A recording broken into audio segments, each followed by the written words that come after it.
Olá! Hoje vamos dar uma olhada assim mais a fundo em fontes sobre o Mossad, sabe? Agência de Inteligência de Israel. Temos aqui uns relatos bem interessantes de operações secretas, figuras que viraram lenda e momentos que, definiram muita coisa. A ideia é tentar extrair o essencial disso tudo, os sucessos, claro, mas também, as dificuldades, o lado humano por trás do sigilo todo. Exatamente. E as fontes que a gente tem cobrem, olha, um período bem longo, desde o comecinho da agência, tempos bem turbulentos, até desafios mais atuais, tipo a guerra secreta com o Irã, né, sobre o programa nuclear deles. Vamos falar de gente como Meir Dagan, o Isser Harel, e de operações que vão, sei lá, desde pegar o Eichmann até missões de eliminação bem controversas, né? Vamos começar então pelo Meir Dagan. As fontes pintam ele quase como um mito, né? O rei das sombras. Ele criou a unidade Rimon, pioneira em operações disfarçadas lá em Gaza. Há histórias, talvez um pouco exageradas, sobre a audácia dele e os métodos. Mas tem uma imagem que me marcou. A do avô dele assassinado no Holocausto, logo depois de uma foto. Isso deve ter pesado, né? Com certeza. As fontes sugerem que isso não só, digamos, o endureceu, mas moldou a visão dele de guerra nas sombras. Para ele, cada operação era quase uma forma de evitar um novo desastre existencial, sabe? Isso explica a tolerância altíssima ao risco, tanto lá em Gaza, quanto depois, já como diretor do Mossad, contra o Hezbollah. Lembra da eliminação do Mugnié? E principalmente contra o programa nuclear do Irão. A lógica era agir antes, entende? Antes que a ameaça ficasse grande demais.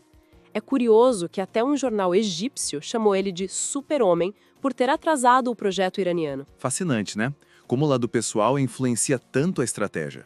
Mudando de figura, mas com a mesma intensidade, tem o Isser Harel, o pequeno Isser. Descrito como quieto, teimoso, mas, assim, fundamental para montar a inteligência israelita. Dizem que a intuição dele era incrível. Tem o caso Avni, né? Que ele desconfiou de um diplomata que era espião mesmo. Mas a operação que realmente define ele, claro, é a captura do Adolf Eichmann. Sim, sim. E as fontes detalham isso muito bem. A pista inicial veio de um procurador alemão, o Fritz Bauer. Aí o Rahel mandou gente, tipo os Vi Aharoni, para investigar lá na Argentina. E depois uma equipe liderada pelo Rafi Eitan para pegar ele mesmo. Tem um detalhe impressionante. Eles conferiram as cicatrizes do Eichmann logo depois de pegar ele, para ter certeza da identidade. E a ordem do Ben Gurion foi direta. Tragam ele vivo ou morto. Melhor vivo. Isso vai ser muito importante para a nossa juventude. Prepararam até um plano B para a fuga, com um atestado médico falso de concussão. Bem pensado, né? Nossa, parece coisa de filme mesmo. Mas, como as fontes mostram, nem tudo era sucesso, né? O caso do Eli Cohen, por exemplo. O nosso homem em Damasco. Exato. O Cohen, ele usou uma identidade falsa, Kamal Amin Tabet, e se infiltrou nos círculos mais altos do poder na Síria. Uma coisa incrível. Ele conseguiu informações valiosíssimas. Detalhes das fortificações sírias nas colinas de Golã, por exemplo. Ele usou o carisma dele, recursos para ficar próximo da elite. Chegaram a pensar nele para vice-ministro da Defesa, imagina. Mas a história dele, infelizmente, tem um fim trágico. Sim, muito trágico. Ele foi descoberto por causa de uma transmissão de rádio. Pegaram o sinal dele durante um período de silêncio de rádio que o exército sírio tinha imposto. Tentaram ajudar de fora, apelos internacionais e tudo, mas não adiantou. Ele foi torturado e executado publicamente em Damasco em 65. A história dele e outras que as fontes citam, tipo o caso Lavon, que foi um desastre no Egito nos anos 50, ou aquele erro terrível em Lillehammer, que mataram um garçom marroquino por engano, tudo isso mostra os riscos enormes, o preço que os agentes pagam. E às vezes inocente também, né? É verdade. Esses exemplos de risco altíssimo, de custo humano, eles contrastam, mas ao mesmo tempo se conectam com essas campanhas mais longas que as fontes descrevem. Como essa guerra secreta contra o programa nuclear do Irão, que está muito ligada à gestão da Dagan. Correto.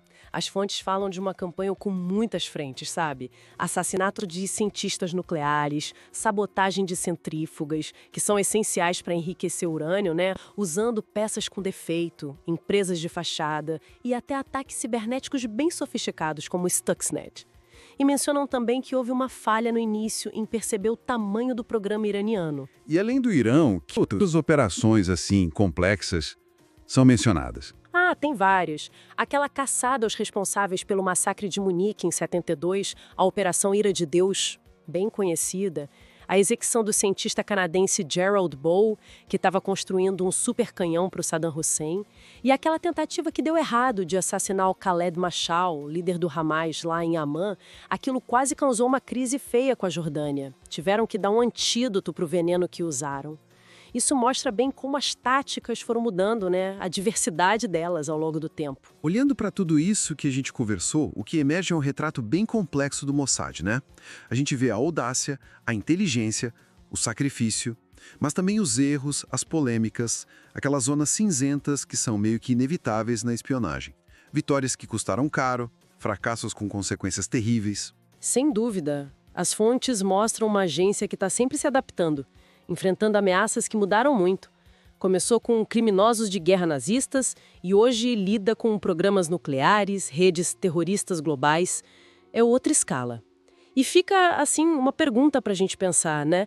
Ao operar tanto tempo nas sombras, como as fontes descrevem, qual o impacto invisível disso, além das missões que a gente fica sabendo, no mundo e na vida dos próprios agentes? É algo para refletir.